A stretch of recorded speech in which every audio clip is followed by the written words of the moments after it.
ఇవన్నీ మీరు చేసిన ఉంటే యంగ్ ఇండియా స్కిల్స్ యూనివర్సిటీ కానీ, యంగ్ ఇండియా స్పోర్ట్స్ యూనివర్సిటీని కానీ, లేకపోతే young India integrated residential schools for SC, ST, BC and minority పిల్లలకు మీరు నిర్మించి ఉంటే ఇవన్నీ కూడా నాకు అవకాశమే రాకపోవు కదా.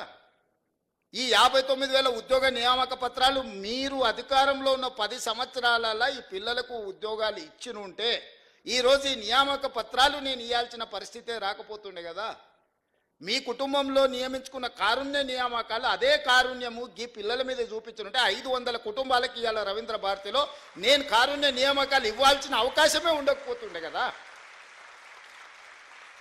10 ఏళ్ళు మీరు ఏవేవైతే చెయ్యలేదో, 10 ఏళ్ళు ఏ అంశంలో మీ బాధ్యత మర్చిపోయినరో, 10 ఏళ్ళు ఏ బాధ్యత పట్ల మీరు నిర్లక్ష్యంగా వ్యవహరించినరో వాటన్నిటినీ సవరించుకుంటూ పరిష్కరించుకుంటూ ఒక్కొక్క అడుగు నేను ముందుకేస్తున్నా.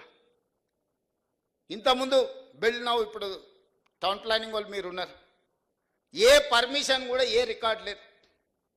సామాన్యులకు మాత్రం 100 చిక్కు ప్రశ్నలు, ఉన్నోడు వస్తే మాత్రం మాన్యువల్గా అప్లికేషన్. భూమి ప్రభుత్వం ఉందా తెలియదు, భూమి ప్రైవేట్దా తెలియదు, భూమి చెరువులు ఉందా తెలియదు, భూమి నాలాలు ఉందా తెలియదు, భూమి యజమాని ఇంకోరా తెలియదు. కాగితాలు ఆయన గారికి ఇస్తారు, ఆయన చూస్తాడు, ఈయన అనుమతిస్తాడు, వాడు కడతాడు. కట్టినాక ఎవడో నా భూమి అని వస్తే కొనుక్కున్నాడు, చూసేటోడు, ఇచ్చినోడు అందరు ఇరుక్కుంటారు. కమిషన్లు తీసుకున్నాడు, హ్యాపీగా ఉన్నాడు. అందుకే నేను చెప్పిన అధికారులకు నథింగ్ డూయింగ్, ఆఫ్లైన్ పర్మిషన్స్ ఇవ్వను. మా బిల్డర్ చాలామంది నా మీద అలిగినరు, అరే మాకు ముందు చాలా లగ్జరీ ఉండే, మాకు చాలా కంఫర్ట్ ఉండే, ఒక ఆయనకు తీసుకొని పోయి కాగితాలు మిగతా అప్పచెప్తే నిమిషాలలో మాకు అనుమతి వచ్చేది, నువ్వు వచ్చినాక అన్ని చిక్కుముళ్ళు వేస్తున్నావు అని. ఒక రిఫార్మ్ తీసుకొచ్చేటప్పుడు డెఫినెట్గా కొంత అప్పటి వరకు లగ్జరీ అనుభవించిన వానికి కొంత బాధ ఉంటుంది. ఎందుకంటే మాకు ఇంత గ్రీన్ ఛానల్లో మాకు కొన్ని వెసులుబాట్లు ఉండే. రేవంత్ రెడ్డి గారు రాగానే పేదోడు లేదు పెద్దోడు లేదు, అందరు క్యూలో రావాలి, ఆన్లైన్లో రావాలి, మీరు ఆటోమేటిక్ యాప్లో అప్లోడ్ చేయాలి, మీరు ఏమేమి పెడుతారో అందులో పెట్టుకురు, ప్రజలు పబ్లిక్ డొమైన్లో ఉంటుంది. ఈ భూమి ఎవరిదో తేలుతుంది, అది చెరువులు ఉందా లేదా తేలుతుంది, అది నాలాలు ఉందా లేదా తేలుతుంది. ఇవాళ అనుమతులు ఇచ్చిన వాళ్ళు మేము కొంతమందిని వాళ్ళు ఒత్తిడితో ఇచ్చారు, మేము ప్రాసిక్యూషన్కు మా అధికారులు రాశారు హైదరాబాద్, ఈ ఆఫీసర్లు అందరూ లోపలేమని. వాళ్ళు నేను పెంచిన ఏందే ఏం చేయాలి సార్, ఆనాడు ఉన్నాయని ఇయ్యమన్నాడు, మేము ఇచ్చినాం, మీరు మమ్మల్ని ఏమో శిక్షిస్తామంటారు, మా పరిస్థితి ఏందని.